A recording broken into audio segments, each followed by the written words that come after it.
Welcome to Samsung study centre.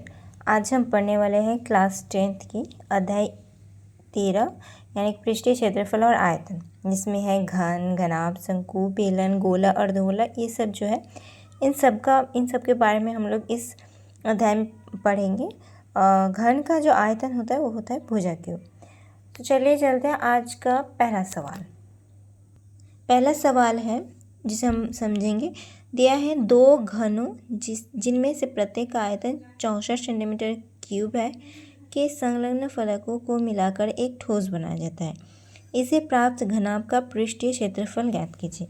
यहाँ पे दो घन अर्थात मतलब कि हम लोग दो घन लेंगे जिनमें कि प्रत्येक घन मतलब एक घन का आयतन जो है 64 सेंटीमीटर क्यूब है। दोनों का ही आयतन 64 सेंटीमीटर क्यूब है। दोनों को संलग्न करेंगे और फलकों को मिलाकर एक ठोस बनाया जाता है। दोनों दो घन को मिला के एक ठोस बनाएंगे और इससे हमें एक घनाभ प्राप्त होगा और उस घनाभ का पृष्ठीय क्षेत्रफल निकालने के लिए बोला गया है। तो हम पहले घन का भुजा निकाल लेंगे, उसके बाद घनाभ का फिर हम लोग उसका लंबाई, चौड़ाई, ऊंचाई निकालेंगे और उसके बाद उसका पृष्ठीय क्षेत्रफल निकालेंगे।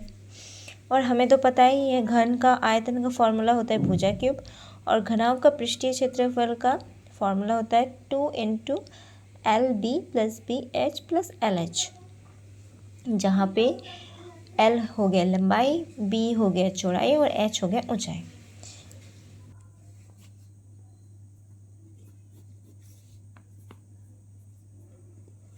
दो घन बनाएंगे, सॉल्यूशन इसका।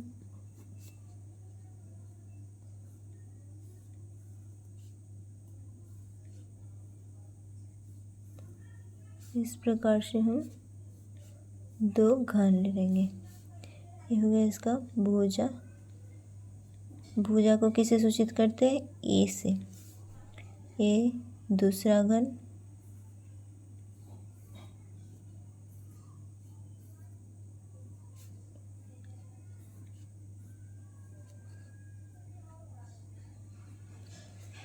इसका जो आयतन है ये है 64 सेंटीमीटर क्यूब।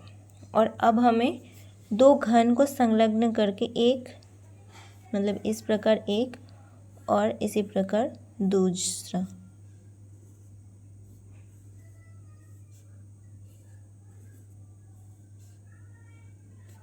दोनों को हम मिला देंगे तो हमें क्या प्राप्त हुआ? घनाभ। यहाँ से यहाँ का दूरी हो गया a + a, a + a। यहाँ क्या हो गया a और यहाँ से ये भी, ये जो है ये भी a है। तो क्या होगा? ये हो गया हमारा चौड़ाई, ये हो गया लंबाई, ऊंचाई।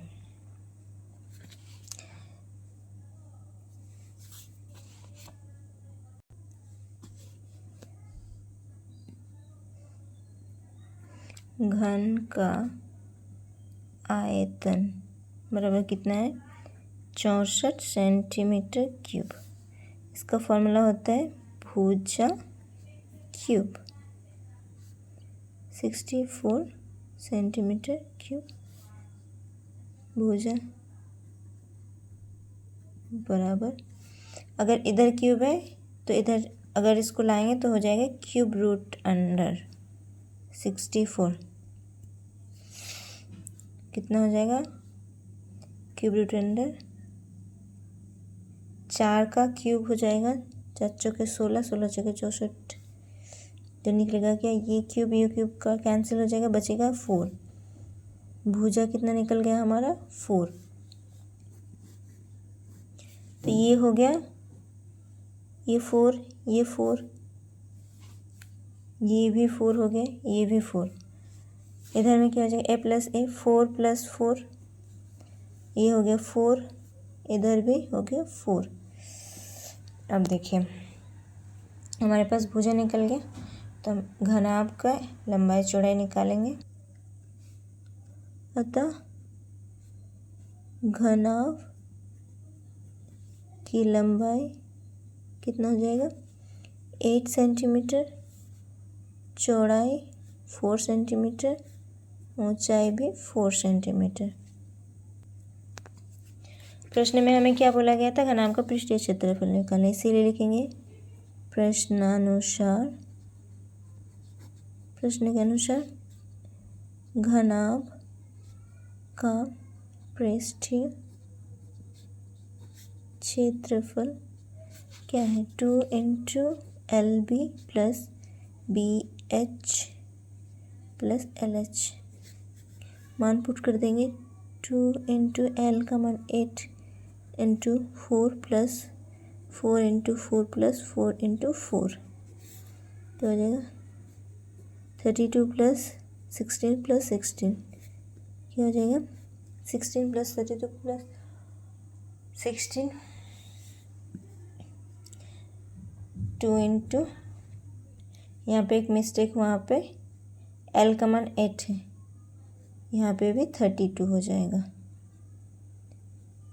क्या हो जाएगा 32 प्लस 32 प्लस 16,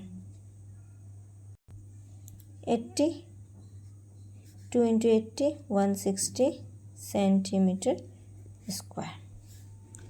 यह हमारा पूरा सॉल्व हो चुका है।